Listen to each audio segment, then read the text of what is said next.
Avant de passer à Bernard Lugan, intervenant suivant, je voudrais signaler la présence d'un certain nombre de médias qui sont en position de filmer pour deux d'entre eux, Mediapresse Info et un blog d'Île-de-France. Alors Bernard Lugan, que dire de Bernard Lugan? D'abord que vous le connaissez tous, j'en suis convaincu.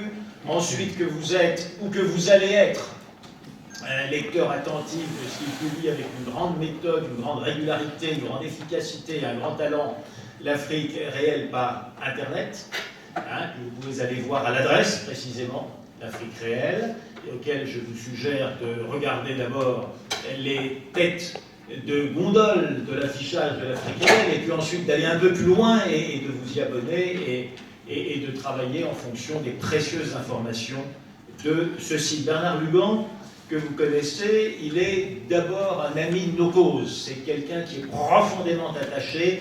Oh, je sais, il a une espèce d'allure d'officier anglais, n'est-ce pas? Bon. Mais très vite, on s'aperçoit qu'il est profondément continental, européen continental, et attaché aux principes de notre chère civilisation européenne, à sa défense, j'allais dire tous azimuts, avec un azimut africain privilégié. Cet azimut africain l'a conduit en tant qu'universitaire, en tant qu'enseignant à l'école de guerre et qu'officier à de multiples tâches. Il est aujourd'hui, outre le rédacteur de l'Afrique réelle, il publie un certain nombre d'ouvrages et surtout il se déploie comme conférencier méthodique, ce qu'il va nous montrer à l'instant. Bernard, à la parole. Je vous remercie. Je voudrais, avant toute chose, rebondir sur ce que disait notre ami Lourevitch, avec une idée qui est fort intéressante, cette idée des diasporas et l'utilisation des diasporas. Et là, nous rejoignons un peu les préoccupations de l'ethno-historien que je suis. Il est bien évident que cette approche des diasporas est fondamentale. Et je dirais, pour prendre une comparaison qui est peut-être amusante, celle qui rappellera des souvenirs à certains, ce qui importe aujourd'hui, en quelque sorte, c'est de recréer le corps des officiers des affaires indigènes en France. Parce que si nous avons vraiment une bonne connaissance de ces diasporas, de ces ethnies, de leur origine, de leur histoire, nous allons pouvoir intervenir sur des bases concrètes et non pas sur des bases de déracinement du citoyen universel habitant le village terre. Donc cette idée est tout à fait intéressante et ceci nécessite une approche ethno-historique. Parce que ces diasporas ne sont pas des diasporas déracinées, ce sont des diasporas qui mentalement sont rattachées à des lignées d'ancêtres. Parce que la grande définition ethnographique de l'Afrique, c'est que pour les Africains, les ancêtres sont présents, même si nous avons affaire à des civilisations qui sont devenues chrétiennes, musulmanes. Ils sont, ces Africains, rattachés par la mémoire, par le sang, par la présence, par la magie, par le mythe, par l'héritage, par le souvenir. Ils sont rattachés à une lignée d'ancêtres. Donc, lorsque nous avons... Mon grand plaisir quand je suis dans les rues de Paris, que je croise un employé ou je prends un taxi avec un Africain, au bout de 2 minutes, j'ai situé sa région, son ethnie, et nous sommes frères. Nous sommes frères par-delà toutes nos différences, mais nous sommes frères parce que nous nous reconnaissons en tant que gens enracinés, des gens avec une identité. Alors, ceci est fondamental. L'approche ne peut se faire que par une connaissance ethno-historique, ethno-politique, ethno-géographique. Ceci est fondamental. Alors, mon exposé aujourd'hui, c'est un exposé qui va être un peu décousu, parce que ce que je voudrais mettre en avant, puisque les spécialistes de la démographie vont exposer, ont commencé à exposer, et vont exposer les conséquences de ces variantes, de ces variables, de ces mouvements migratoires. Moi, le sujet que je vais aborder, toujours dans ma spécialité d'ethno-historien, c'est pourquoi cette démographie africaine est devenue explosive. Et je vais aller au-delà de ces causes que nous connaissons tous, la colonisation qui a soigné les populations, le maillage médical, la fin des endémies, les vaccinations, etc. Oui, nous sommes d'accord. Mais ceci, c'est une approche, j'allais dire, qui est une approche presque journalistique. Pourquoi l'Afrique, qui était un continent de basse pression démographique, est devenu un continent de haute pression démographique? 100 millions d'habitants environ à la fin du XIXe siècle. Nous l'avons dit, bientôt 2 milliards ou 3 milliards d'habitants à 500 millions près, nous ne le savons pas. Pourquoi ce monde qui était donc un monde vide, devient un monde plein. Que s'est-il passé? Pourquoi, dans la tradition africaine précoloniale, nous avions affaire à des espaces qui étaient des espaces vides? Eh bien, pour plusieurs raisons. Et ceci va expliquer le traumatisme actuel. Parce que l'on nous dit l'Asie a réussi à canaliser sa surpopulation d'une manière efficace.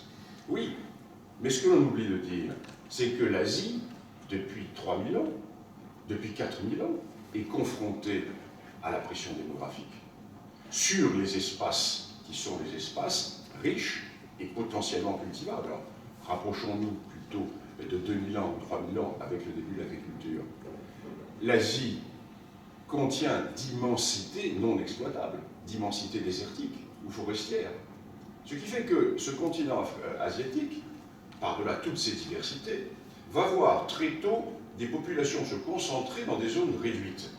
Ce qui fait que depuis 2000 ans ou 3000 ans, l'Asie a intégré la notion de surpopulation.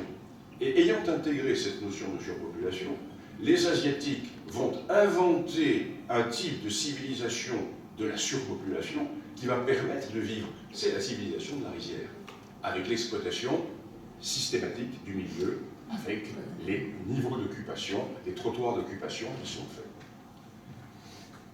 2000 ans, 3000 ans, culturellement parlant. En Afrique, ce n'est pas le cas. Parce qu'en Afrique, nous nous sommes trouvés face à des ensembles qui n'avaient pas besoin de gérer la surpopulation, à une seule exception près, l'Égypte. Et l'Égypte va très exactement illustrer ce que je viens de vous dire. La seule grande civilisation multimillénaire qui apparaît en Afrique, c'est la civilisation égyptienne. Pourquoi? Parce que deux phénomènes vont se produire.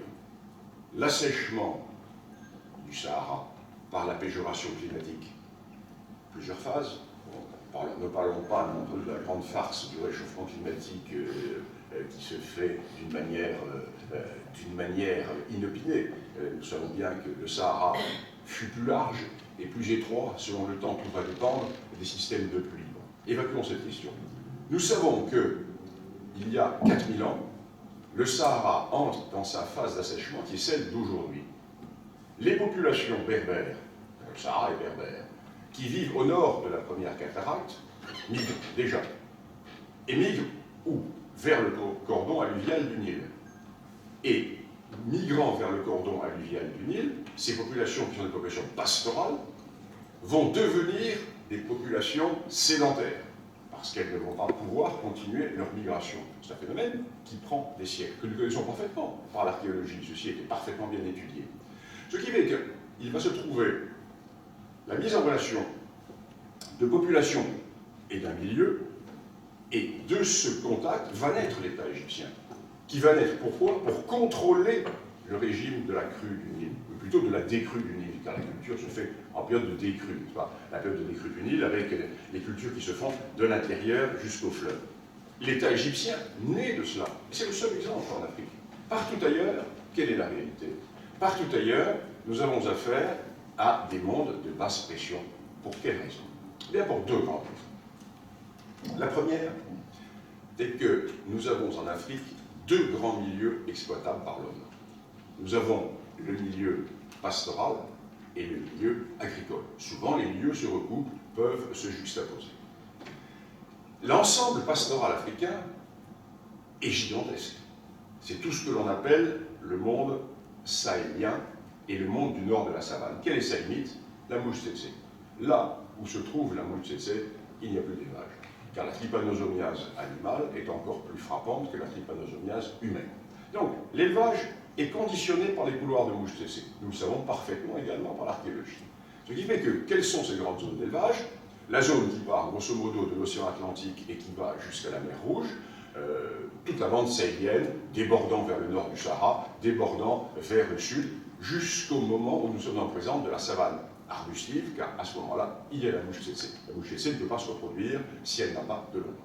Et à l'est, eh nous avons tout le couloir des hautes terres qui part de l'Éthiopie et qui va grosso modo jusqu'au Zimbabwe et même jusqu'au Swaziland, ce couloir des hautes terres, qui est exempt de mouches tsetse, puisqu'il est au-dessus de 1500-1600 mètres. La mouche tsetse ne vit pas non plus au-dessus de 1500-1600 mètres.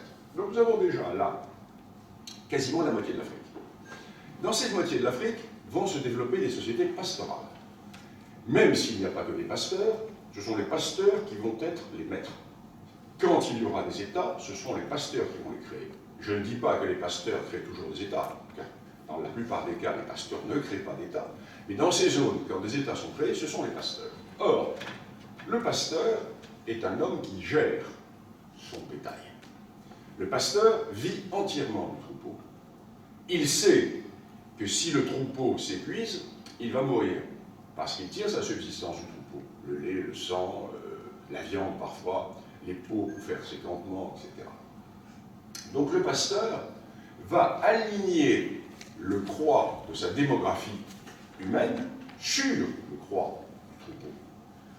Il sait très bien, le pasteur, que trop de bovins, trop de camelins sur un pâturage, cela va affaiblir le troupeau. Et cela va, bien entendu, mettre en péril son groupe humain. Ce qui fait que les pasteurs vont développer une philosophie politique de la minorité. Ils vont pratiquer le contrôle des naissances. Ils vont le pratiquer aussi bien chez les bovins que chez les humains. Par exemple, je prends l'exemple du Rwanda, qui est un exemple tout à fait intéressant, le Rwanda Tutsi. Un exemple tout à fait intéressant. Les Tutsis, qui sont à la tête du Rwanda ancien, ne vont pas permettre à leurs vaches de donner naissance à trop de veaux. Alors, pour plusieurs raisons. La première raison, c'est pour éviter justement qu'il y ait trop d'animaux qui viennent surpâturer. Et ils vont transformer cette nécessité vitale en critère esthétique. Ne pas donner trop de veaux à la vache, car la vache, c'est la quintessence de la beauté, et si la vache donne trop de veaux, elle va être déformée, les mamelles vont être pendantes, etc. Donc, une nécessité de survie politique, économique, qui va devenir une philosophie culturelle. C'est tout à fait fondamental. Nous sommes là, si vous voulez, dans l'approche culturelle, dans l'approche ethnique très très fine. Donc, les mondes pastoraux en général sont des mondes qui pratiquent le contrôle des naissances. Donc, par définition, des peuples qui ne vont pas croître numériquement. Alors vous allez dire, mais comment vont-ils faire pour survivre par rapport à la deuxième catégorie, les agriculteurs qui, eux, ont une philosophie totalement différente? Eh bien, ils vont réussir, tout simplement, en développant des vertus qui vont leur permettre de magnifier leur minorité. Ils ne sont pas dans la logique démocratique qui est la nôtre, en disant, mais les plus nombreux ont raison, pas du tout. Ce sont les moins nombreux qui ont raison. Parce qu'eux gèrent, eux ont compris. Eux savent que trop de vaches, ça va tuer les hommes, ça va épuiser le pâturage, ça va tuer les hommes. Donc ils vont développer des vertus guerrières. Ils sont peu nombreux, ils sont moins nombreux, il faut qu'ils soient meilleurs au combat. Des vertus, j'allais dire, de valeurs sociales négatives. C'est-à-dire qu'ils vont utiliser ce que nous considérons, nous, comme des valeurs négatives, qui vont devenir des valeurs positives. La dissimulation, le mensonge, le calcul, la non-livraison de son propre sentiment. On disait dans la société pastorale, quoi qu'on vous dise, quoi qu'on vous fasse du bien, qu'on vous fasse du mal, que votre visage n'exprime jamais le moindre sentiment. Et ceci est fondamental. Ceci se retrouve dans tout ce monde pastoral, qui est ce monde qui aujourd'hui disparaît. Qui disparaît à cause de la surpopulation que nous allons voir. Donc, premier espace, cet immense espace contrôlé par les pasteurs, à l'intérieur desquels les pasteurs eux-mêmes contrôlent leur naissance et contrôlent les naissances des agriculteurs. De temps en temps, un massacre ou autre, pour éviter justement de voir ce que l'on disait dans le droit pastoral, de voir la houe grignoter les biens de la vache. Car la terre n'appartient pas à l'homme. Chez les pasteurs, la terre, c'est le pâturage et ça appartient à la vache. Donc l'agriculteur qui vient empiéter sur le bien de la vache menace le système philosophico-politique, culturel des pasteurs. Voilà pourquoi, dans l'Afrique traditionnelle, le monde de la savane pastorale est un monde sous-peuplé. Deuxième cas, le monde des sédentaires agricoles. Alors attention, les deux zones ne sont pas séparées par le mur de Berlin. Il y a de l'interpénétration, il y a des populations qui sont mixtes, etc. Donc je résume au maximum pour essayer de vous faire comprendre, si vous voulez, ce grand choc culturel. Quand on parle de l'Afrique, il faut voir de quoi on parle. Si on parle de l'Afrique telle qu'on voit à la télévision, ou si l'on parle de l'Afrique telle que nous, les ethno-historiens, l'étudions sur une profondeur de plusieurs milliers d'années, car les phénomènes se font sur la longue durée, partout. Chez les agriculteurs, la situation est totalement différente. L'agriculteur va mettre en avant la vertu du nombre. Plus il y a de bras, et plus on peut défricher. Et plus on défriche, et plus on agrandit les greniers. Et plus on agrandit les greniers, et plus les villages sont importants. Et plus les villages sont importants, et plus il y a de bras pour se défendre contre la première catégorie, c'est-à-dire contre les pasteurs, qui eux, régulièrement, vont venir radier les sédentaires. Ils vont les radier pour plusieurs raisons. Soit pour les piller, soit tout simplement pour approcher le fleuve.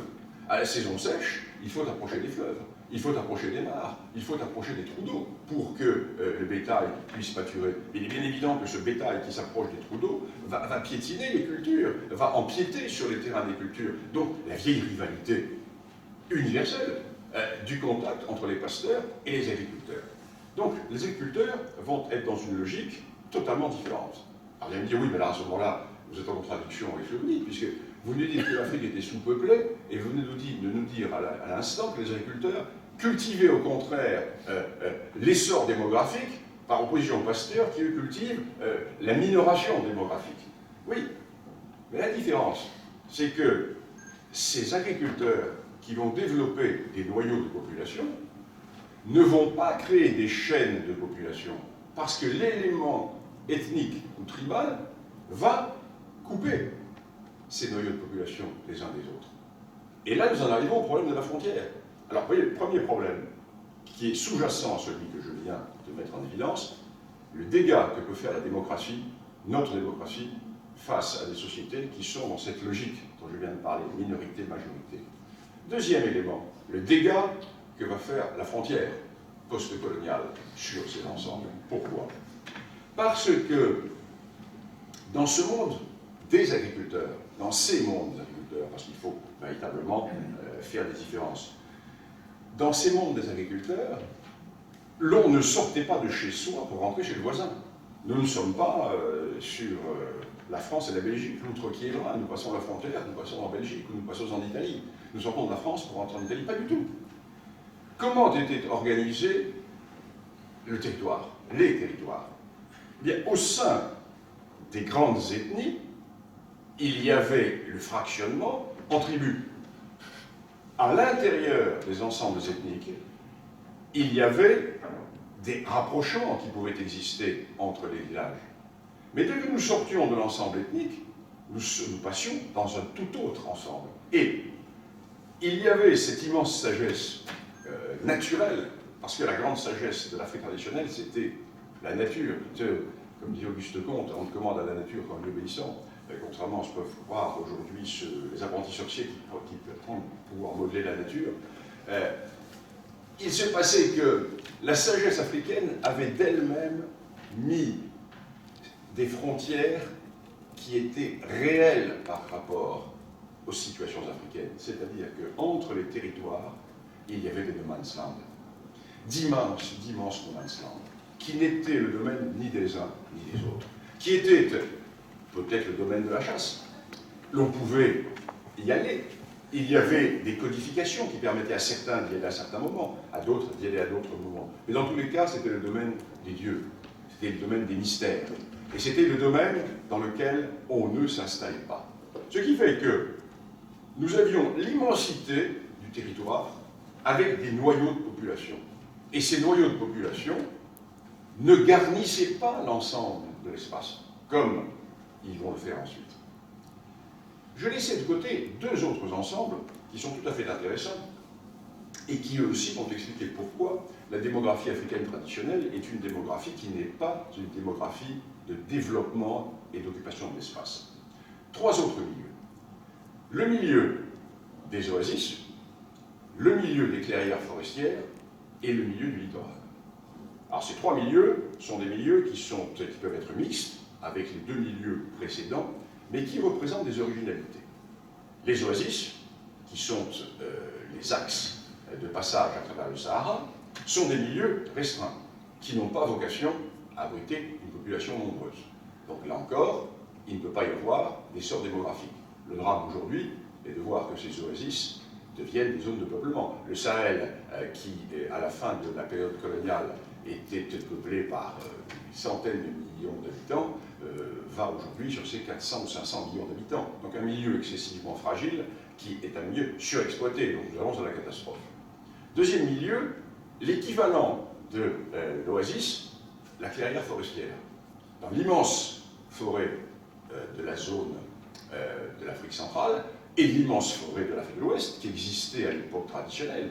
N'oublions pas qu'à l'époque traditionnelle, toute une partie allant de la Guinée jusqu'à la Côte d'Ivoire était une région, et au-delà, était une région totalement forestière. Le pays Krou-Bété était un pays forestier, ce qui va avoir en Côte d'Ivoire une influence considérable. La mentalité culturelle des Krou-Bété n'est pas celle des Sénoufos, qui sont des hommes de la savane, ou des Baoulés, qui sont des hommes du plateau. Tout simplement parce que nous avons affaire à des clairières. Les populations occupent des clairières et sont séparées les unes des autres par l'immensité de la forêt. Un peu comme le paysan vendéen qui vit dans son bocage, qui vivait dans son bocage et qui ne voyait pas ce qu'il y avait de l'autre côté du bocage. Si, le dimanche, je peux aller à la messe, mais en dehors de cela, on ne sortait pas de son bocage. Le cloisonnement d'esprit, le cloisonnement d'esprit. Et là encore, nous sommes dans une réalité qui ne pousse pas à la démographie. Et puis, troisième milieu, le milieu littoral. Alors, ceci est tout à fait frappant. L'Afrique traditionnelle, à l'ouest, tournait le dos à la mer. L'installation sur le littoral est récente.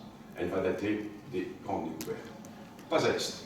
À l'est, au contraire, le long de l'océan Indien, les populations étaient tournées vers le système de l'océan Indien, avec la civilisation Swahili, avec cette mise en relation, tout simplement parce que nous sommes en présence de systèmes de navigation qui font que, en Afrique de l'Est, il n'y a pas le système des vents qui existe en Afrique de l'Ouest, et il va falloir attendre en Afrique de l'Ouest la découverte de la Volta, c'est-à-dire le grand tour que font les navigateurs pour remonter. On pouvait descendre, mais on ne peut pas remonter. Ce qui fait que c'est pour ça qu'il va falloir attendre le XVe siècle et le début du XVIe pour voir les Européens franchir les tropiques et franchir l'équateur. Jusque-là, certainement, des explorateurs sont descendus, mais ils ne sont pas remontés parce qu'on ne peut pas remonter le long du littoral avec le système des vents. Il va falloir découvrir le système de la Volta qui fait que de la hauteur à peu près de la Côte d'Ivoire, il fallait naviguer complètement à l'ouest vers le Brésil, pour ensuite renaviguer à l'est vers les Açores pour prendre le système des vents pour pouvoir remonter. Parce qu'il va falloir attendre très tardivement pour utiliser le vent contraire pour la navigation de face. Donc ceci est fondamental. Et les Africains étaient dos tournés à la mer. Dos tournés à la mer, sauf évidemment quelques populations de pêcheurs, pour des raisons très simples. C'est que les Africains de l'Ouest ignoraient l'usage de la quille sur leur pirogue et ignoraient l'usage de la voile. Donc comment voulez-vous, en ignorant l'usage de la quille et de la voile, faire de la navigation au-delà de la barre? Tandis qu'en Afrique de l'Est, l'évolution et les contacts avaient fait que la pirogue à balancier et la voile existaient. Donc voilà, toutes ces raisons font que nous sommes dans des mondes qui sont traditionnellement des mondes qui n'appellent pas à la surpopulation. Alors imaginons donc le traumatisme. Le traumatisme qui se passe en Afrique, car l'Afrique passe en moins d'un siècle d'un monde de basse pression démographique à un monde de haute pression démographique. C'est-à-dire que l'Afrique en un siècle va devoir faire ce que l'Asie a mis 3000 ans ou 4000 ans à intégrer. Ce qui explique pourquoi aujourd'hui nous avons encore une mentalité, ce que je dis n'est pas péjoratif, hein, c'est un terme d'ethnographique, une mentalité de prédateur du milieu. Le milieu est infini. On va continuer à l'épuiser. Pourquoi? Oui, parce qu'on a toujours fait comme ça. Oui, on a toujours fait comme ça, les parents, les grands-parents, etc. Par cette notion de milieu qui s'épuise est une notion qui n'est pas intégrée encore dans ces mentalités. Pour notre essai, c'est que nous sommes dans des mondes qui sont traumatisés par cette évolution démographique. Alors, les raisons de cette évolution, n'en parlons pas. Jurevich en a parlé, les uns et les autres en parlé. Moi, ce qui m'intéressait dans cet exposé, c'était surtout de montrer, si vous voulez, cette grande différence intellectuelle, cette grande différence qui peut exister entre notre approche universaliste que nous avons, nous, ici, dans ce petit cap de l'Europe occidentale, et nous qui prétendons donner des leçons au monde entier, et qui ne voyons pas du tout, qui pensons surtout que l'homme est le même partout. Non, non, non. Le drame, c'est cela. Le drame, c'est cela, c'est l'universel. Le village terre n'existe pas. L'homme a une identité, alors, je laisse ça aux religieux, mais l'ethnologue, l'ethno-historien que je suis ne connaît pas l'Africain. Moi, je ne connais pas. Je connais plusieurs strates. Je connais les populations de la savane. À l'intérieur de la population de la savane, je connais les grands ensembles. Je connais les populations des hautes-terres. À l'intérieur de la population des hautes-terres, je connais tel ou tel. Je connais l'homme enraciné. Moi, je ne connais pas l'arbre. Je ne sais pas ce que c'est qu'un arbre. Je sais ce que c'est qu'un pommier, je sais ce que c'est qu'un poirier, je sais ce que c'est qu'un... Mais je ne sais pas ce qu'est l'arbre. Eh bien, en Afrique, c'est la même chose. L'homme, je laisse ça aux religieux. L'ethno-historien ne connaît pas l'homme, il connaît les hommes. Et s'il connaît les hommes, il les connaît parce qu'il connaît leur terre, la terre et les hommes. The land and the people, comme disent fort justement les anglo-saxons qui disaient tout à l'heure que j'avais l'air d'un officier anglais. Bon, j'avais certainement celle qui était dans les régiments du Mayal, mais c'est autre chose. Mais les Anglais ont une force considérable sur nous. C'est que ce sont des égoïstes. La colonisation britannique fut une colonisation totalement égoïste. Oui, mais ils ont moins laissé de traumatisme derrière eux. Parce que, si vous voulez, si on veut résumer, nous, Français, avons laissé des certitudes, et les Britanniques, eux, ont laissé des attitudes. Et les attitudes, c'est beaucoup moins dangereux que les certitudes. Parce que le grand drame, c'est cela, c'est que nous avons laissé des exemples philosophiques, nous avons laissé des modèles totalement abscons, l'école de la République, ça ne veut rien dire. La République ne veut rien dire du tout. Quelle République? Comment? Universelle, dans des sociétés qui sont des sociétés profondément structurées, hiérarchisées, aristocratisées. Nous avons cassé la chefferie. Certes, il y avait encore des chefferies, mais c'était plus la chefferie traditionnelle. Nous avons gardé le cadre de la chefferie, nous avons mis des chefs à nous, qui étaient d'anciens combattants, etc. Les Britanniques n'ont pas du tout fait ça. Les Britanniques, eux, ont gardé, sauf dans les colonies de peuplement de la Rhodésie et d'une partie du Kenya, les Britanniques, eux, ont gardé la chefferie traditionnelle. Ils sont contentés simplement de remplacer le chef paramount par un administrateur anglais. Ce qui fait que le jour où il fallait partir, on a enlevé l'anglais et on a remis le paramount et toute la hiérarchie est en place. Ce qui fait qu'il n'y a pas eu les traumatismes que nous avons connus chez nous. Qui a pris le pouvoir dans les colonies britanniques après l'indépendance, à quelques exceptions près? Bien, les hommes issus de la chefferie traditionnelle. Qui a pris le pouvoir dans les colonies françaises? Premièrement, des Normaliens pendant 3-4 ans, et ensuite, ces intellectuels complètement coupés des réalités ont été remplacés par les militaires. Voilà le résultat. Parce que nous avons cassé, au nom de notre universalisme républicain, au nom de notre philosophie des droits de l'homme, au nom de ce que nous croyons être bon pour l'humanité, parce que la France ne pouvait pas être égoïstement détentrice seule des tables de la loi démocratique, puisque nous sommes le peuple élu de la démocratie. Nous avons reçu, grâce aux Lumières au XVIIIe siècle, et ensuite grâce aux grands ancêtres en 89, les tables de la loi de la démocratie. Il fallait universellement les répandre. Et c'est le discours de Victor Hugo. C'est le discours de la gauche coloniale. C'est ce discours contre lequel s'élèvent des hommes comme Lyautey, des hommes comme Clémenceau. Lyautey et Clémenceau qui vont se retrouver sur la même ligne en disant, Lyautey va dire non, ils ne sont pas inférieurs, ils sont autres, la notion de la différence. Et c'est ce refus de la différence, ce refus de la non-connaissance de la différence, que j'ai illustré tout à l'heure par mon propos ethno-historique, qui fait que nous sommes face à l'incommunicabilité. Donc, dire la vérité à l'Afrique, il dit quoi? C'est d'abord nous dire la vérité à nous, en disant, nous parlons de l'Afrique sans la connaître. Pour connaître l'Afrique, les Afriques. D'abord, l'Afrique n'existe pas. Pour connaître les Afriques, il faut connaître les peuples. Pour connaître les peuples, il faut connaître les milieux sur lesquels ils vivent. Une terre, un peuple. Ensuite, on pourra faire autre chose. Mais partir de la réalité qui est celle qui est enseignée dans nos universités, qui est enseigné à l'ENA, qui est enseigné à Sciences Po, qui est de dire que les ethnies n'existent pas, ou quand elles existent, c'est qu'elles sont des créations coloniales, mais comment voulez-vous approcher d'une réalité? Cela veut dire quoi? Cela veut dire que les Africains étaient des fourmis avant la colonisation? Ça veut dire qu'ils n'existaient pas? Dire, quand ces gens de la gauche bien pensante prétendent que les ethnies ont été créées par la colonisation, ils ne se rendent pas compte de l'insulte qu'ils profèrent à l'égard des Africains. C'est exactement comme si l'on disait, avec le problème breton, mais non, le problème breton a été créé par les Allemands en 1944.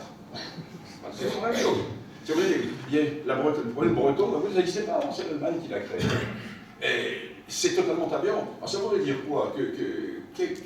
Quel était le mode de vie des Africains? N'existait pas, c'était des insectes qui vivaient dans des mondes indifférenciés, alors que nous sommes dans des mondes de vieux États, de vieux royaumes, de vieux empires, qui avaient leur système de fonctionnement. Vous voyez, nous sommes, en plus, faites l'expérience, quand si vous voyez des Africains, vous discutez avec eux, et si vous arrivez vous appartenez à telle ethnie, formidable, vous m'avez reconnu dans mon identité, dans mon enracinement. Je suis issu de cette tribu, de ce peuple, de cette lignée, j'ai mon histoire, j'ai ma généalogie, je suis quelqu'un, je ne suis pas un indifférencié. Or, le drame, c'est que nous voyons tout à prise de notre indifférenciation, c'est-à-dire l'universalisme. Voilà, dire la vérité à l'Afrique, c'est d'abord regarder les choses en face et nous dire à nous-mêmes la vérité. Je vous remercie.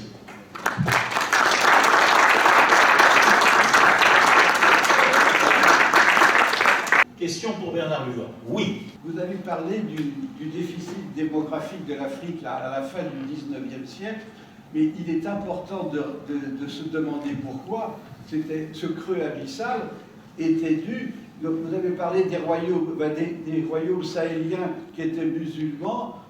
En Afrique centrale, l'Empire de Sokoto, le Bornou, le Bagirmi, le Wadaï, le Kordofan, le Sénar, je ne sais pas quoi, ils vivaient bien.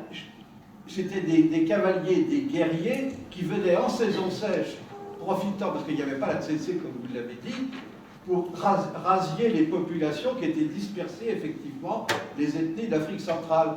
Et ils tuaient les hommes, ils ramenaient les jeunes femmes et les enfants. Des enfants, des garçons, ils faisaient des eunuques. Tout le monde partait vers les caravanes à travers le Sahara et vers la mer Rouge. Ça partait vers le Moyen-Orient, la Perse, etc. Comment se fait-il qu'il y ait si peu de minorités noires dans ce Moyen-Orient par rapport à l'esclavage occidental dont on parle tout le temps en oubliant l'Afrique centrale? Parce qu'il n'y avait pas de couple et d'eunuques, on ne facilitait pas. On ramenait chaque année des caravanes nouvelles. Et l'Est de l'Afrique centrale, de Centrafrique par exemple, le Darfertique est complètement dépeuplé.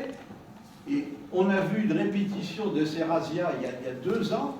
Des bandes venues des confins du Darfour du Soudan ont traversé l'Est centrafricain, sont parvenus à Bangui en 10-15 jours. Monsieur, il n'y a personne dans cet Est. Monsieur, non seulement je suis d'accord avec vous, mais j'ai écrit des centaines de pages sur la question. Je suis 1000% d'accord avec vous. Mais c'est une récupération de la démographie d'un déficit qui existait en 1900. Voilà. Tout à fait au départ. Tout à fait d'accord avec vous. Si vous voulez, je m'étais inscrit dans une plus longue durée. Là, nous sommes dans une réalité 19e siècle. Je suis entièrement d'accord. J'ai écrit des livres entiers sur la question. Je connais bien ce problème.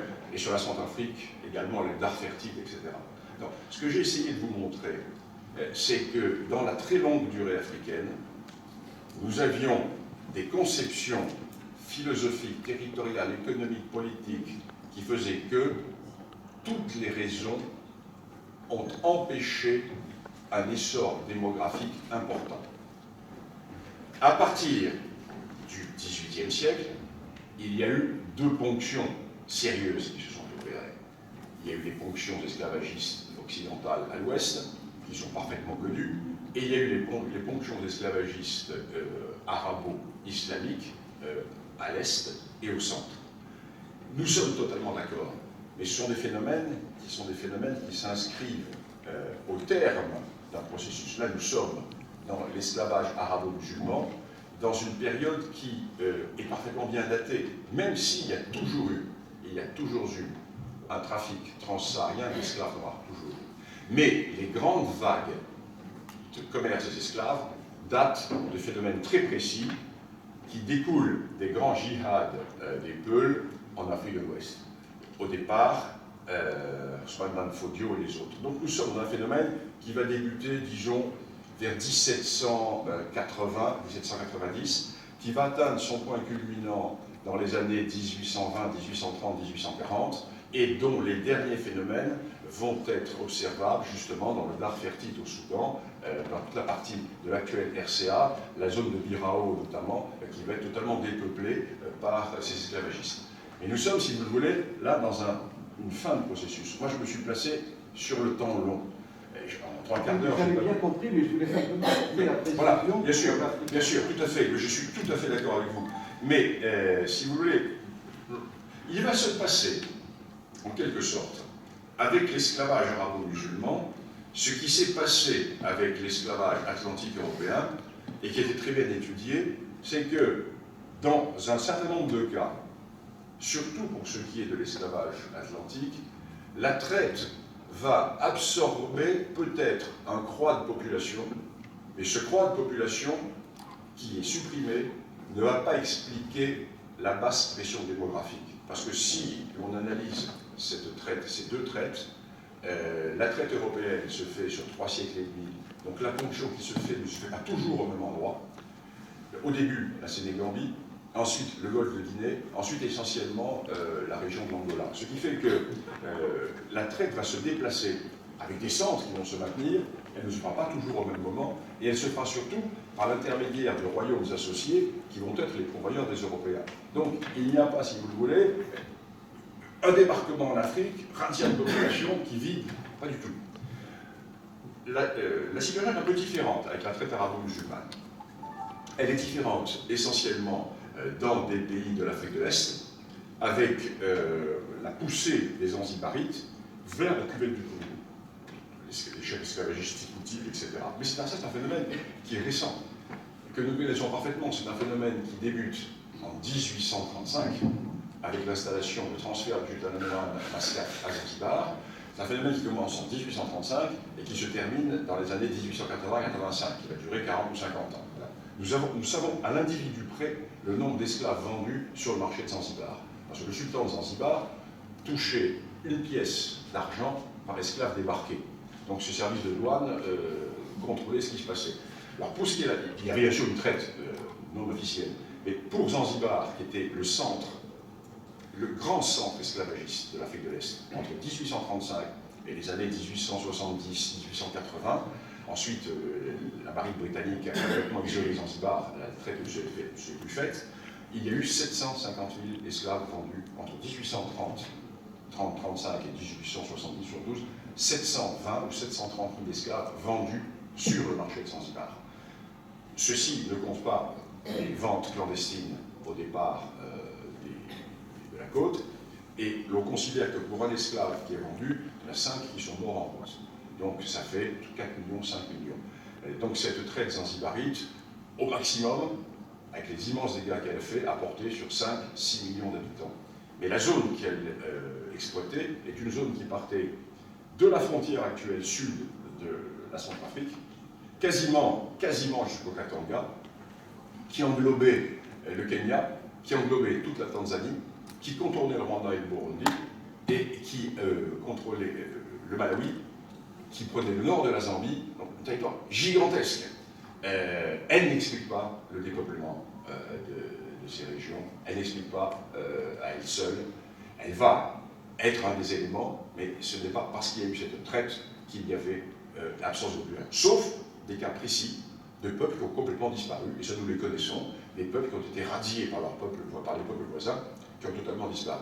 Donc cette affaire est très très bien connue, et c'est un phénomène qui s'inscrit, si vous voulez, dans le cadre final d'un processus. Mais ce que je voulais vous faire voir, c'était que dans la longue histoire africaine, les évolutions politiques, culturelles, économiques, philosophiques, comportementales étaient des évolutions qui n'étaient pas des évolutions allant dans le sens de l'essor de la démographie. Et l'important, c'est de voir que subitement, en un siècle, l'Afrique devient un monde de haute pression démographique, il y a un choc de mentalité, car ceci n'a pas été intégré. Voilà, c'est ce que je voulais vous dire. En fait, c'est cela. Le reste, vous pouvez rentrer dans une discussion historique pendant des heures, c'est mon domaine, donc vous pourrez penser que je peux y aller. Alors, une question? Bonjour. Alors, vous avez parlé des caractéristiques de fonctionnement et de mentalité telles que mensonge, dissimulation, calcul, pillage, razzia, violence, guerre. Première question, est-ce que cela concerne tant les pasteurs que les agriculteurs? Deuxième question, est-ce que cela concerne les animistes puis les musulmans? Et je ne crois pas que ça puisse concerner les chrétiens. Donc voilà mes deux questions. Alors, moi, là encore, je parle d'un longue durée, donc moi je ne connais pas les chrétiens en Afrique. Pour moi, c'est l'actualité contemporaine. Il n'y a pas de christianisme en Afrique avant la colonisation. L'islam arrive en Afrique. Alors, parlons en Afrique au sud du Sahara. Ces deux religions sont des religions importées, et l'islam et le christianisme. Une plus ancienne que l'autre, et encore pas partout. Il y a des zones où les chrétiens, comme en Éthiopie, ils sont là. Mais l'Éthiopie à part, hein, c'est un cas à part, vieil empire. Pour le reste, l'islam arrive comment en Afrique? L'islam va arriver en Afrique du Nord dans le siècle qui va suivre la naissance du prophète Mohammed, et l'islam va paradoxalement, alors ceci est amusant, l'islam va paradoxalement se répandre facilement là où les populations sont chrétiennes. Et là où les populations ne sont pas chrétiennes, l'islam va avoir des problèmes, souvent. Avec des exceptions. Je prends l'exemple de l'Égypte. L'Égypte est, à la fin de la période traditionnelle, la partie du monde impérial romain qui est la plus christianisée. 100% de chrétiens. L'Égypte va basculer du jour au lendemain dans l'islam, avec des survivances des Coptes. Pourquoi?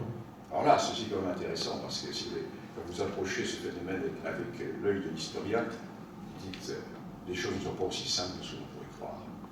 C'est parce que les Coptes vont accueillir favorablement l'invasion arabo-musulmane.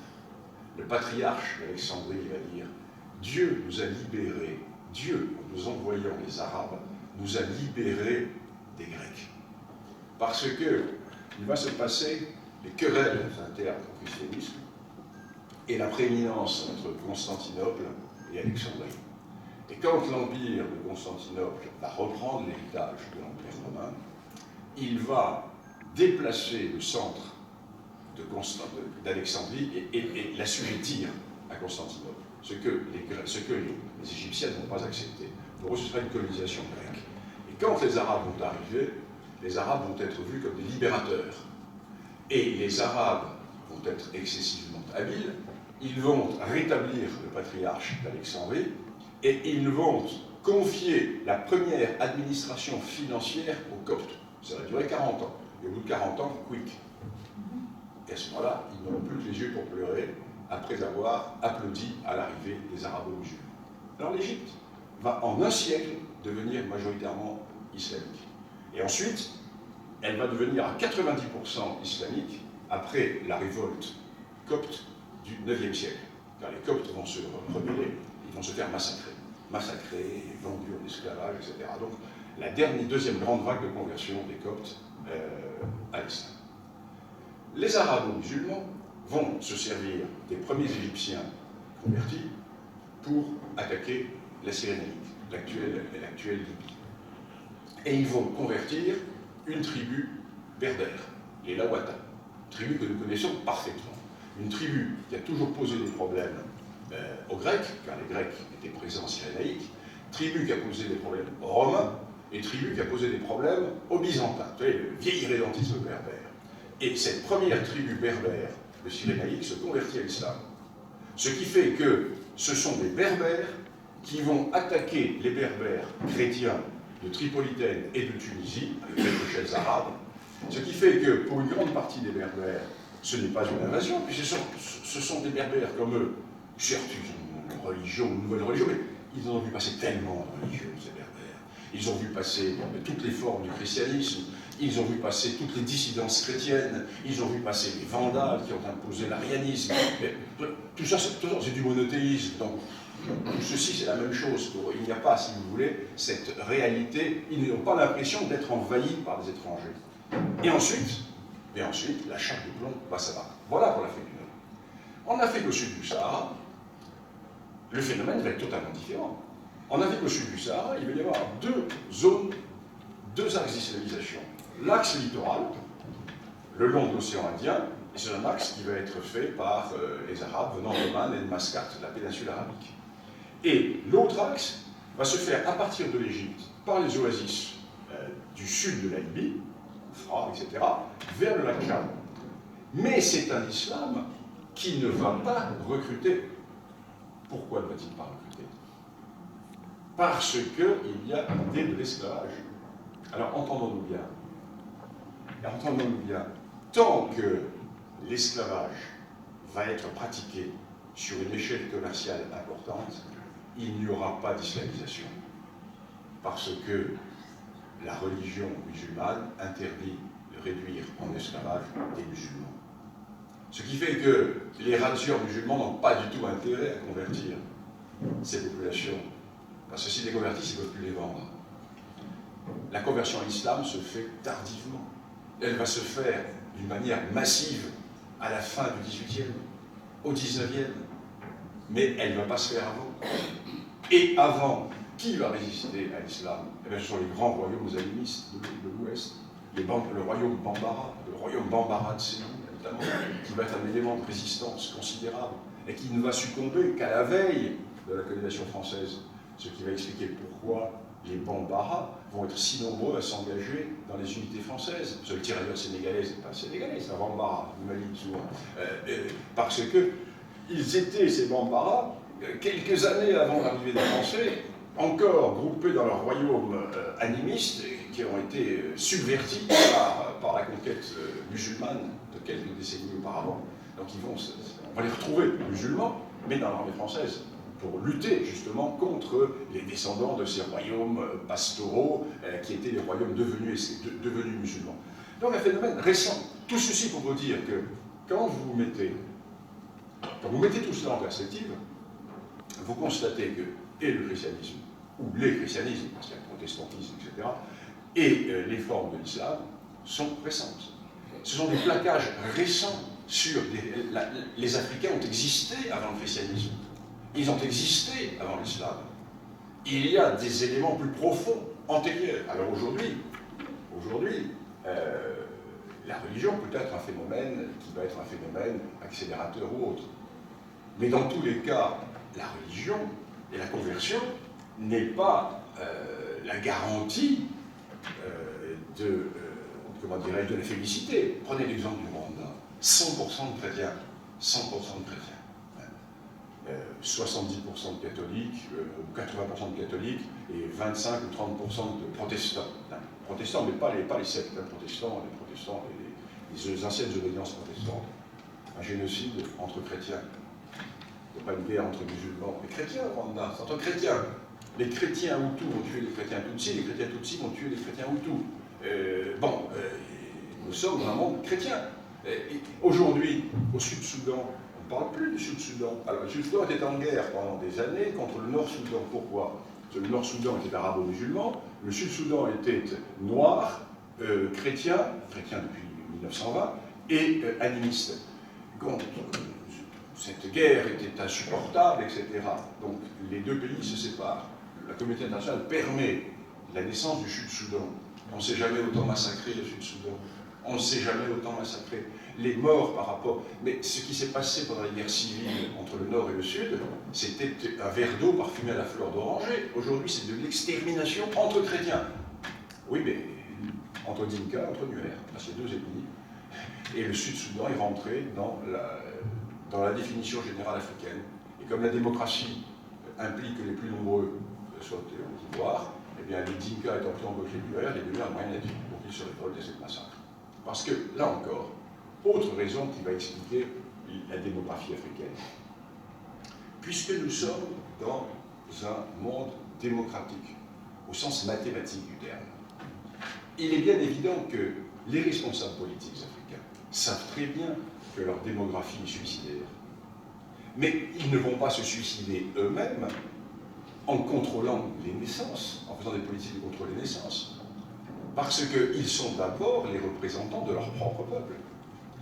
Pourquoi vont-ils imposer à leur propre peuple de devenir moins nombreux que les peuples rivaux? Ils ne peuvent pas. Ils seraient considérés comme des traîtres. Ils ne vont pas se suicider en tant que peuple, en disant nous allons contrôler les naissances chez nous, et puis nous allons laisser les gens de l'opposition ethnique ne pas les contrôler. Donc il faudrait